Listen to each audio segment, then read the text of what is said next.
Hi friends, welcome to digital Vidya YouTube channel. ఈ particular వీడియోలో ఈ హెచ్టిఎంఎల్లో ఉన్న ఈ form tags, first of all ఈ ఫామ్స్ అనేటివి నాట్ ఓన్లీ హెచ్టిఎంఎల్, ఈవెన్ మీకు ప్రజెంట్లో యాక్రోబాట్ రీడర్ ద్వారా కూడా ఫామ్స్ మీకు డైనమికల్గా జనరేట్ చేయొచ్చు.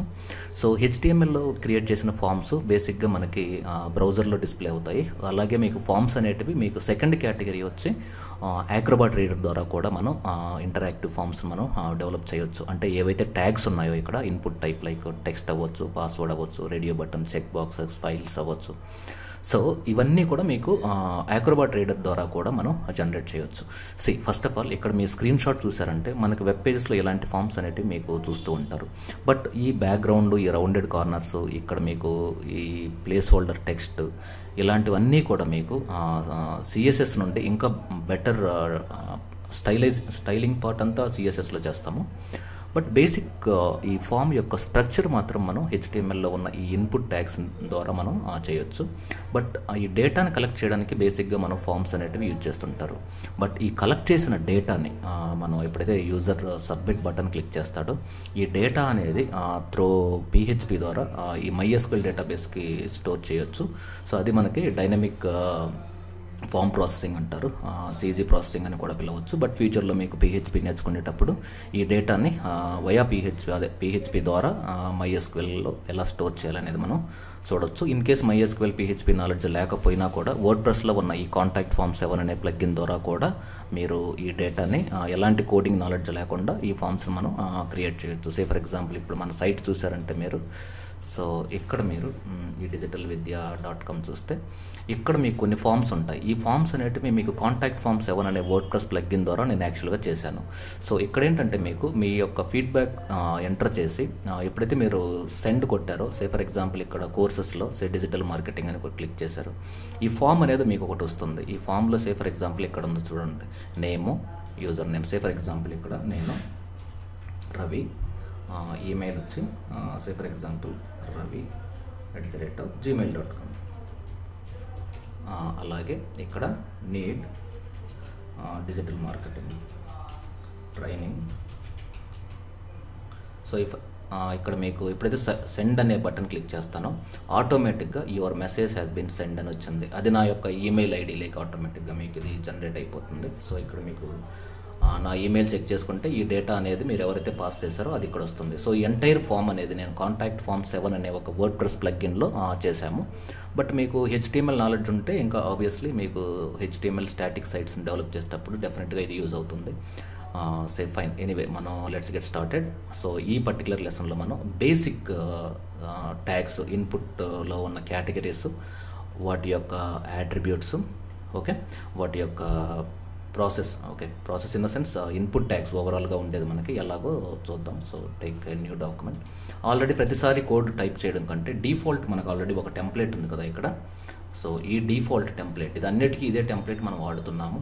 సో నేనేం చేస్తున్నానంటే ఈ యొక్క ఎంటైర్ ప్రోగ్రామ్ నేను డిలీట్ చేసేసి, ఇంతకుముందు అది ఫామ్స్లో ఉన్నది, ఇక్కడ బాడీ అనేది నేను క్లోజ్ చేశాను, సేవ్ చేశాను. సో ఇక్కడ ఎస్పెషల్లీ ఈ యొక్క ట్యాగ్లో సేవ్, ఈ బాడీలో నేను లెఫ్ట్ కొంత మార్జిన్ ఇస్తాను. లెఫ్ట్ మార్జిన్ ఒక 100 ఇద్దాం, ఎందుకంటే మనకు విజిబిలిటీ బాగుంటుంది. అలాగే top margin MARGIN, same top margin కూడా ఫర్ ఎగ్జాంపుల్ ఒక 100 పిక్సెల్స్ ఇద్దాం. అలాగే రైట్ మార్జిన్ మనకు అనవసరం యాక్చువల్గా, బట్ స్టిల్ కావాలంటే ఇచ్చుకోవచ్చు. Right margin 100. టెక్స్ట్, మన యొక్క ఫామ్లో ఉన్న ఎంటైర్ టెక్స్ట్ వచ్చి మనకి ఏ కలర్లో కావాలి అన్నప్పుడు మనం ఇక్కడ మెన్షన్ చేయొచ్చు. Okay, fine. సో దీన్ని నేను ఒక్కసారి సేవ్ చేసి తర్వాత సేవ్ యాజ్ ఇక్కడ ఒక ఫోల్డర్ క్రియేట్ చేసి ఫామ్స్ అని పెట్టుకొని ఫామ్స్లో బేసిక్ 01.html. Okay, fine. ఇక్కడ చూడండి, ఇది మన యొక్క బేసిక్. ఇక్కడ నేను ఫాంట్ ఫేస్ కన్సోలాస్ తీసుకుంటున్నాను. ఈ ఫాంట్ నేను ఇక్కడ క్లోజ్ చేస్తున్నాను. ఫైన్. ఇక్కడ నేను ఫర్ ఎగ్జాంపుల్ ఫస్ట్ మనం ఫామ్ క్రియేట్ చేయాలి అంటే రూల్ నెంబర్ 1, ఒక ట్యాగ్ క్రియేట్ చేయాలి, అది ఫామ్. దీన్ని ర్యాపర్ అని కూడా మనం పిలవచ్చు. ఈ ర్యాపర్ ఏం చేస్తుందంటే మీరు in case any form element దీనికి కానీ బయట రాశారు అంటే సబ్మిట్ క్లిక్ చేసినప్పుడు ఈ ఫామ్ బయట ఏదైనా ఫామ్ ఎలిమెంట్ ఉంటే అది మనకి సర్వర్కి అది సబ్మిట్ కాదు. అన్ని ఎలిమెంట్స్, అది యూజర్ నేమ్ అవ్వచ్చు, డేట్ ఆఫ్ బర్త్ అవ్వచ్చు, క్రెడిట్ కార్డ్ నెంబర్ అవ్వచ్చు, లేదంటే ఈమెయిల్ ఎనీథింగ్ ఈ ట్యాగ్ లోపలనే మనం రాయాలి. So first form open, form close. ఈ ఫామ్ లోపల మనకు చాలా యాట్రిబ్యూట్స్ ఉన్నాయి. ఓకే, మెథడ్ అని, యాక్షన్ అని, అలా ఎన్క్రిప్షన్ టైప్ అని, ఐడి అని, క్లాస్ అని. ఫర్ టైమ్ బీయింగ్ అంత కాంప్లెక్స్ కోడ్ బిగినింగ్ ఫస్ట్ సెషన్లో మనకి అనవసరం. సో సింపుల్గా మీకు ఫామ్ ఓపెన్ చేయాలి, ఫామ్ క్లోజ్ చేయాలి, దట్స్ ఇట్. సో నెక్స్ట్ ఇక్కడ నేను ఫర్ ఎగ్జాంపుల్ నేను ఒక ఫస్ట్ నేమ్ అని రాస్తాను. ఫస్ట్ నేమ్ ఏంటి? సో ప్రతి ఈమెయిల్లో మనకు ఫస్ట్ నేమ్ అడుగుతుంది కదా, ఫస్ట్ నేమ్. ఈ ఫస్ట్ నేమ్ అనేది యూజరు మనం ఎంటర్ చేయాలి బ్రౌజర్లో. సో దానికోసం నేను input is nothing but user enter చేసే విధంగా కావాలి అన్నప్పుడు ఇది ట్యాగ్ యూజ్ చేయాలి. దీన్ని ఇన్పుట్ ట్యాగ్ అంటారు. మరి డేటా ఎంటర్ చేసేటప్పుడు వాటిల్ని మనం టెక్స్ట్ ఫీల్డ్స్ అని చెప్పాలి. సో వాటిల్ని మనం టైప్ అనే ఒక యాట్రిబ్యూట్ ద్వారా మనం ఈ యొక్క టెక్స్ట్ ఫీల్డ్స్ని క్రియేట్ చేయొచ్చు. టెక్స్ట్ అంటే యూజరు టెక్స్ట్ అని మాత్రమే టైప్ చేయగలడు. ఇక్కడ నేను పాస్వర్డ్ రాశాను అనుకోండి, టైప్ చేసిన డేటా ఎన్క్రిప్ట్ అయ్యి పాస్వర్డ్లో డిస్ప్లే చేస్తుంది. ఓకే, సో దీన్ని నేను ఒక సింపుల్ బ్రేక్ ట్యాగ్ ద్వారా పెట్టి బ్రేక్ చేసి ఈ నెక్స్ట్ లైన్లో లాస్ట్ నేమ్ క్లిక్ చేస్తాను. ఫర్ ఎగ్జాంపుల్ ఫస్ట్ నేమ్, ఇక్కడ లాస్ట్ నేమ్. కానీ సో మనకు ప్రాక్టీస్కి ఇలా ఓకే, కానీ ఇది ఇన్వాలిడ్. ఎందుకంటే ఈ ఎంటర్ చేసిన డేటా ఏదో ఒక వేరియబుల్లో స్టోర్ చేయాలి. ఫర్ ఎగ్జాంపుల్ నేను దీన్ని PHPకి పంపాలంటే నేమ్ అనే యాట్రిబ్యూట్ వాడాలి. ఓకే, దీన్ని ఎఫ్ నేమ్. అదే నేను జావా స్క్రిప్ట్ ద్వారా వ్యాలిడేట్ చేయాలంటే దీన్ని ఐడి అనే యాట్రిబ్యూట్ ద్వారా యూజ్ చేయాలి. ఎందుకు ఐడి అంటే జావా స్క్రిప్ట్లో మనకి డాక్యుమెంట్ ఆబ్జెక్ట్ మోడల్ అనే టాపిక్ మనకు ఫ్యూచర్లో జావా స్క్రిప్ట్లో వస్తుంది. Document dot get element by ID అనే ఒక పర్టికులర్ డామ్ మెథడ్, ఆ మెథడ్ని యూజ్ చేసి మనం ఈ యొక్క డేటాని రీట్రైవ్ చేయొచ్చు అన్నమాట. ఈ నేమ్ అనే యాట్రిబ్యూట్ని బేసిక్గా మనం server side server side variables ఉన్నాయి PHPలో, వాటి ద్వారా ఈ యొక్క పర్టికులర్ వాల్యూని మనం తీసుకెళ్ళొచ్చు. సో ఎప్పుడు కూడా మైండ్లో పెట్టుకోండి, ఐడి అనేది మనకి సర్వర్ సైడ్ లాంగ్వేజెస్ని యూజ్ చేసి వ్యాలిడేట్ చేయడానికి, నేమ్ అనే యాట్రిబ్యూట్ సర్వర్ సైడ్, ఐడి అనేది client side. ID is nothing but Java script, name అనేది PHP కానీ ASP కానీ JSPకి ఈ యాట్రిబ్యూట్ యూజ్ చేస్తారు. కానీ రెండింటికి మనం ఎఫ్ నేమ్ ఇవ్వడంలో తప్పులేదు. ఓకే, లేదు మీకు ఇంకా కన్ఫ్యూజన్ వద్దనుకుంటే ఇది ఎఫ్ నేమ్ పెట్టుకుంటున్నాను అంటే క్యామెల్ కేస్ ఎఫ్ నేమ్ ఉన్నప్పుడు ఇది జావా స్క్రిప్ట్, డైరెక్ట్గా ఇలా ఉంటే ఇది సర్వర్ సైడ్ PHPకి యూజ్ చేసుకోవడానికి ఉపయోగపడుతుంది. Okay, so input type text, name F name, ID F name. ఇది మీకు ఆల్రెడీ ఇప్పుడే చెప్పాను, ఇది సర్వర్ సైడ్ రిలేటెడ్, ఇది client side related. Okay, JavaScript ద్వారా వ్యాలిడేట్ చేయడానికి ఇది యూజ్ చేయాలి, PHPకి మాత్రం ఇది యూజ్ చేయాలి. ఫైన్, ఇక్కడ సేమ్ వే ఇక్కడ కూడా మనం అలాగే రాయొచ్చు. ఓకే, సో ఎనీవే ఇప్పుడు మనం అక్కడ కోడ్ రాయడం అనేది కాన్సెప్ట్ కాదు, బట్ మీకు అర్థం అవడం కోసం చెప్పాను. ఇక్కడ కూడా మ్యాండేటరీగా మీరు మెన్షన్ చేయాలి. Okay, name last name, L name last name, అలాగే ఐడి ఎల్ నేమ్. ఓకే, దీన్ని ఒక్కసారి నేను సేవ్ చేశాను. సో రన్లోకి వెళ్ళి ఎప్పుడైతే మీకు run in launch in Chrome or Firefox, నేను ప్రజెంట్ క్రోమ్ యూజ్ చేస్తున్నాను, ఇక్కడ క్లిక్ చేయగానే ఈ బ్యాక్గ్రౌండ్ కలర్ను కూడా మనం మార్చుకోవచ్చు. ఇది ఎలా వస్తుంది ఇన్ కేస్ ఈ బ్యాక్గ్రౌండ్ కలర్, సో బాడీలో బ్యాక్గ్రౌండ్ బ్యూజీ కలర్, సో ఇక్కడ ఈ కలర్ కోడ్ ఇచ్చాను. ఓకే, బీజీ కలర్ అనే దాంట్లో. ఫైన్, ఇప్పుడు నేను దీన్ని రన్ చేశాను అనుకోండి, ఇట్లా F5 ఇలా కనపడుతుంది. ఇన్ కేస్ మీకు అది వద్దు అనుకుంటే సో డైరెక్ట్గా సేమ్ డిఫాల్ట్ కోడ్ వచ్చి F9 అని పెడతాను.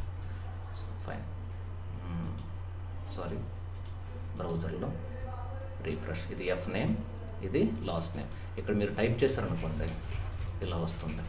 కానీ ఇంత డేటా ఎప్పుడు కూడా మనం ఎంత ఎక్కువ యూజర్ ఈ ఫామ్లో ఎంటర్ చేసినప్పుడు, సబ్మిట్ క్లిక్ చేసినప్పుడు మనకి హ్యాకింగ్ ఇష్యూస్ ఉంటాయి. కాబట్టి దీన్ని మనం లిమిటైజ్ చేయాలి. లిమిటైజ్ అంటే ఫర్ ఎగ్జాంపుల్ ఫస్ట్ టైం ఒక 10 క్యారెక్టర్స్ కావాలి, మనం ఇక్కడ మనం మెన్షన్ చేయొచ్చు. Okay, so 1 minute,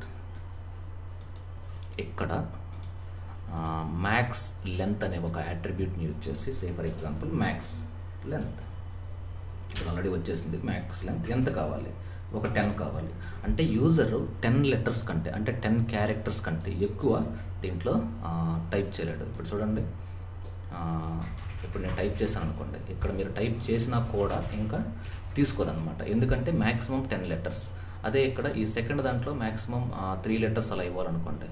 same max length 3 letters. Okay, fine.